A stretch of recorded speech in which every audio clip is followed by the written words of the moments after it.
Good morning, everyone. This is Kelly with Kel's Kitchen. Thank you for stopping by. I'm just hanging out in my lady lair. You know how men have their man cave? I'm in my lady lair that I share with my cats. Just trying to get a few minutes of peace and quiet before the kids wake up this morning.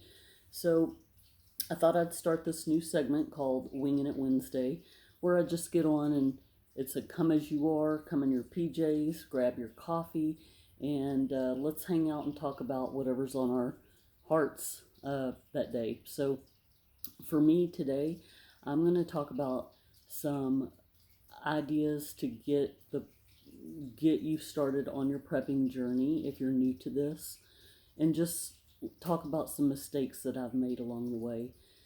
And obviously, if I leave anything off this list, feel free to share with me your input because I think we can all learn from each other. So, step one on how to begin your prepping journey and some mistakes that I've made along the way. First, start with a budget.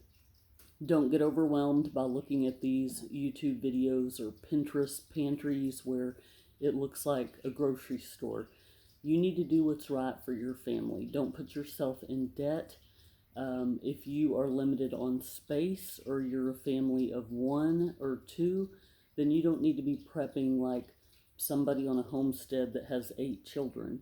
You do what's right for your family. So if that means just putting some storage containers under your bed, or if you need to devote a coat closet to your prep items, then start there.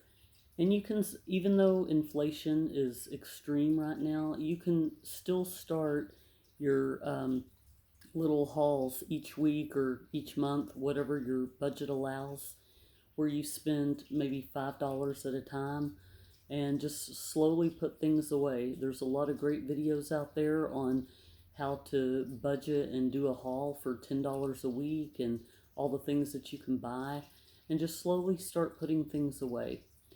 So that's tip number one: is do not compare your situation to others. You do what's right for your family. Number two, um, recycle your shelving units. For example, I think I have a armoire that I got from a flea market that is in my pantry. I have one of my old shoe racks. I have an old shelving unit that was my daughter's bookshelf. I think I only paid for a couple of our racks off Amazon, but definitely, be creative, think outside the box when it comes to planning your shelving units. Shop the yard sales, the auctions, the flea markets, Kingwood Marketplace. You would be, oh, even in your neighborhood, you may have certain days of the week where you can put heavy furniture items out on your curb. I can't tell you how many things I've picked up off people's curbs that I didn't pay for that they were throwing away. So just be creative when it comes to how you're going to store these items. And again, the theme here is don't put yourself into debt, okay? Whatever number I'm on, use discernment when listening to the news or other prepping channels. A lot of people like to do clickbait, and a lot of people, are just trying to get attention, and or maybe they in their heart believe everything that they see and hear. But we know that propaganda is real.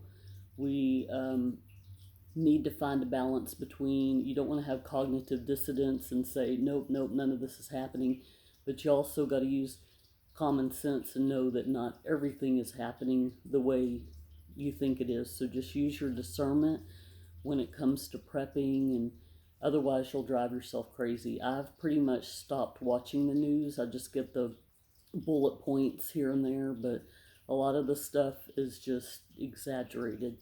Not to say these things aren't happening, because things definitely are happening, but just don't let it consume you.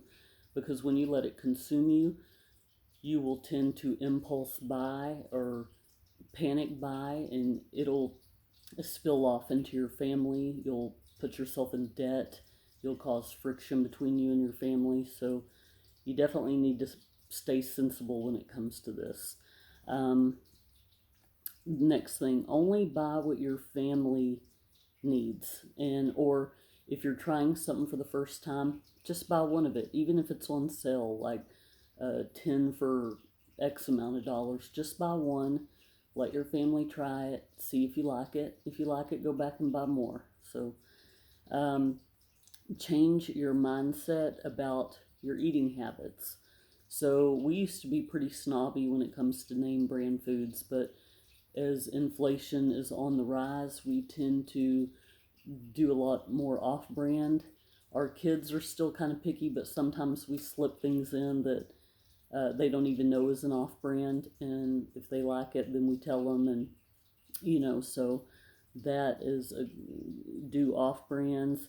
Try to go meatless. If you eat meat, go meatless meals once or twice a week.